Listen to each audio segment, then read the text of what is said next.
Zeldin. I appreciate your military service, but if you are elected and you go to Washington, and with the world changing so quickly, if you are asked to go back into active duty, what happens to our votes in the 1st Congressional District?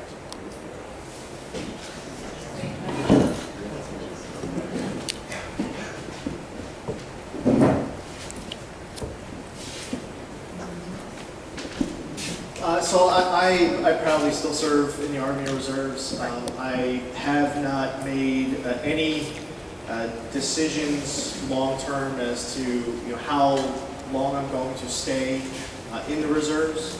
I enjoy it right now. I love it. When is your commitment up? Well, my commitment was up about 7.5 years ago. I could get out of the military tomorrow if I wanted to. So as of right now, I love serving. I'm going to continue to serve. And if it reached the point where the threat in Iran or Iraq started boiling up, I'll tell you there are many different ways to serve.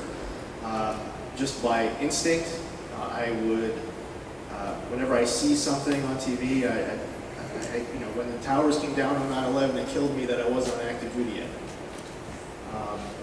So it's a pretty tough decision to have. But when duty calls, there are many different ways to serve. Of course. I just haven't been faced with that hypothetical. But if you were activated, if I was activated, if you were activated and there was an important vote, what happens if you're not there? well, if I was activated and not in Congress, so we had over 6,000 votes in the New York State Senate during my 4 years there. I was mobilized. I only missed one vote out of over 6,000. I was excused from. I would have to make a pretty serious decision based on what the timing of any type of a mobilization or deployment, and really how long it would go and what part of session that you're in. But I would have to make the decision based on the facts at that particular point in time. Right now, I love serving, I love drilling, I'm not facing any deployments, so I haven't really been presented with that scenario yet. Thank you. Mr. Giordano, and I think that'll wrap it up for the day. Sorry? I think you're the last question. We'll let these guys go. This question is for Senator Zeldin and Congressman Bishop. My son, and first of all, I want to thank Congressman Bishop. He was an Iraqi veteran who came home not physically wounded, but very much mentally wounded, suffering from post-traumatic stress syndrome and what he encountered over there. And first, I want to thank Congressman Bishop. His office was very helpful with my son, trying to help him get some benefits.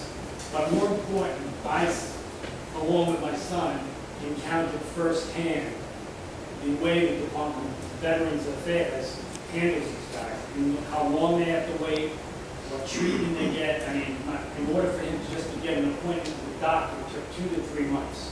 In order for him to just apply for a benefit and be increased, perhaps takes 2 to 3 years. So what specifically can you guys offer in order to improve that? Because, again, I've seen this firsthand, and I think it adds so much more to what the veterans are going through today, just by virtue of what my son is on. In the wake of the VA scandal that broke this past summer, primarily centered around the Phoenix VA hospital, the Congress passed bipartisan legislation that is designed to do 2 really important things. Three really important things. One is to provide significant additional funding, tens of billions of dollars over a multi-year period to the VA healthcare system so that they can staff up. Now, we have more than doubled the budget of the VA in the time that I've been in Congress, doing it on a bipartisan basis, one of the few things we agree on. But even with that, it is still not enough, given the demands that, frankly, the VA was colossally unprepared to deal with of returning Iraq and Afghanistan. So we've done a lot. We added billions this summer. We still have more to go.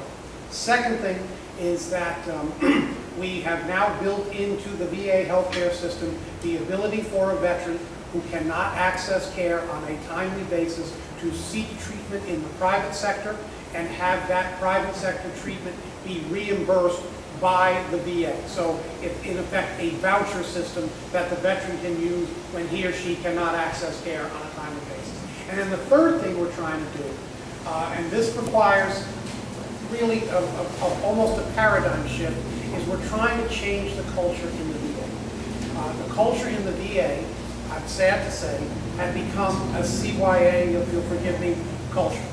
And the whistleblowers who brought the Phoenix atrocities to the attention of the authorities, the way they were originally dealt with within the VA system, they were fired.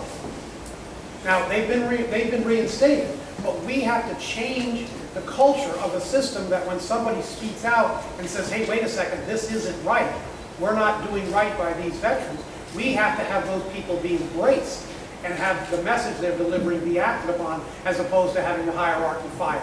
I'm convinced that the new VA secretary is on that job, and I believe we have a long way to go, but I believe that there is a sincere and effective bipartisan commitment to see to it that we fix what I think most people would recognize is a broken agency. I'm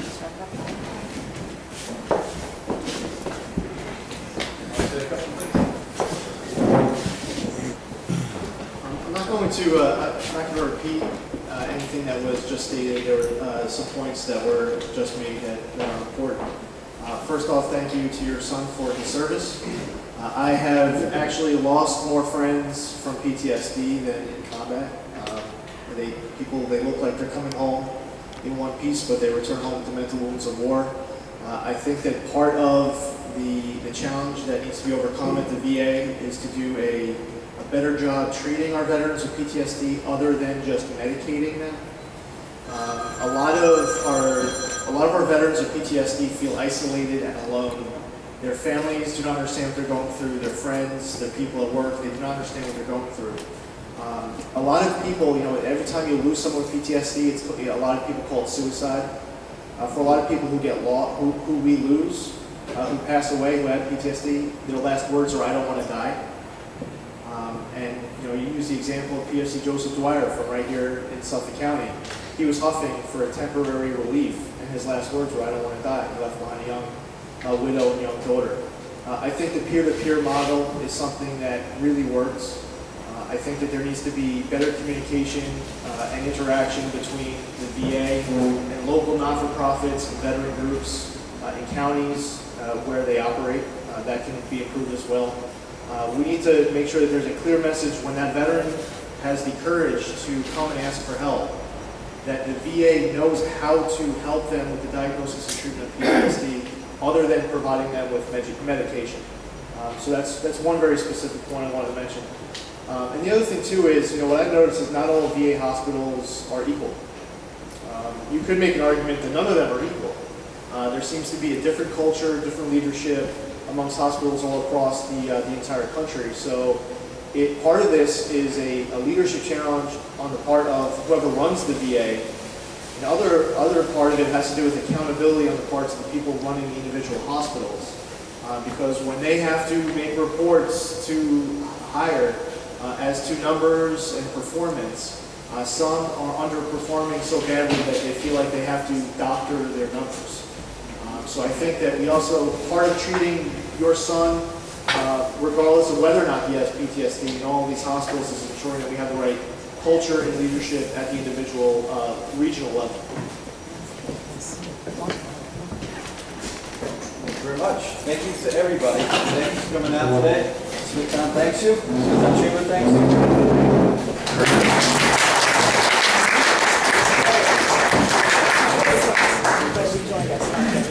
you.